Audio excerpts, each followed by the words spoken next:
Hey, thanks for watching LitCentric's How to Code Reading Behavior with Running Records. This is a 9-part little mini-series I've created here to introduce you to how to actually use codes to help you understand what your students are doing when they are trying to learn how to read. I'm your host, Dr. Julie Webb, and the creator of LitCentric.com, and in this video, we're going to take a look at how to code when a student actually rereads a section. Now, we do this all the time when we read, and our students do too, and it's something we definitely want to make sure we code for and understand how that impacts a student reader.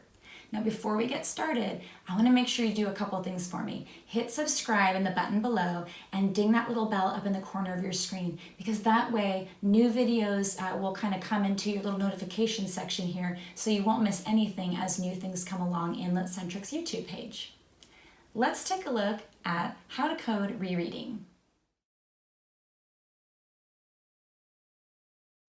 Now I'm going to show you an example of when a student rereads a section of text. Now rereading is different than repeats. A repeat is when a student just repeats a single word and then moves on in their reading. But a reread is when a student actually goes back and reads an entire section. Maybe they read a whole sentence or part of that sentence, a phrase. Sometimes they may go back to the entire beginning of the paragraph or the top of the page and reread a section again.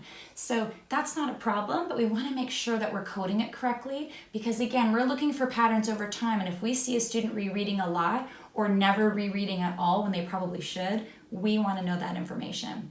So let's actually code this student rereading today. The student's going to first read the sentence correctly, and then they're going to reread the last couple of words. So the student's going to say, "We like to play, to play."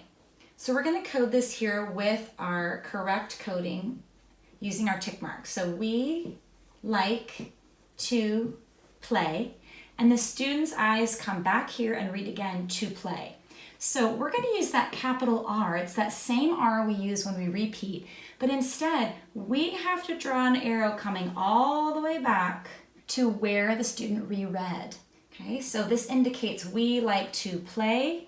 They came back here and again said to play. So that arrow helps us understand where the student went back to, and also it kind of gives us a visual reminder that this is the section that the student reread. And like I said before, rereading is not a bad thing. We don't punish students for rereading. We don't ding them on their score with running records, but it's important to know because we want students to reread when meaning breaks down. That's an important thing for them to do, but we don't want them rereading so much that fluency is getting in the way and they're just kind of, jumbling through their text. That's not a good place for them to be either. But by knowing how to code it properly and doing that consistency and listening for that, we can better respond to our students' reading needs and develop our expertise in the meantime. Now, to develop our expertise even more, we have to go beyond codes like these. Believe it or not, this is the easy part with running records. What we need to make sure is we know how to analyze. We have to understand what these codes mean in isolation, but also how they work together across an entire text, so we can understand how that student processed that text, and we can make instructional decisions about what next steps need to be, what their reading goals should be for the next time period, and what kind of interventions and strategies we need to use to help that student. Now, I created a resource that will help you deepen your analysis skills. It's called the Running Record Bootcamp, and it's an online course that I've designed. Really, I wish it was the course I would have had years ago. I could have it could have just springboarded me into much better running records much sooner. But Running Record Bootcamp is designed to take you from the very beginning of these basic kind of codes all the way through to the deep analysis that you need to do. Now, we do that in Running Record Bootcamp through demonstrations on what a real student looks and sounds like, as well as how that running record played out and what all of it means. And not only that, we talk about what do you actually do with that information, because running records are a big time commitment and you want to make sure you're getting the most bang for your buck.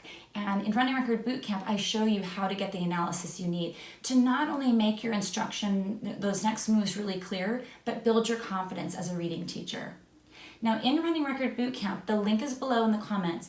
If you click in there, you can take a look at all the resources available, and several of them are free to access right now. And one of them that I want you to grab for yourself right now is called the LitCentric Common Codes Cheat Sheet. And that cheat sheet has the 9 different codes we're talking about in this little mini kind of video series, as well as what those could actually mean. What are they actually telling you about the readers in your care? So go onto that link, Running Record Bootcamp, take a look at what's there, there and grab that copy of the Common Codes cheat sheet. You won't regret it. Thank you for watching how to actually code rereads. It's an important one, and have a great day at school.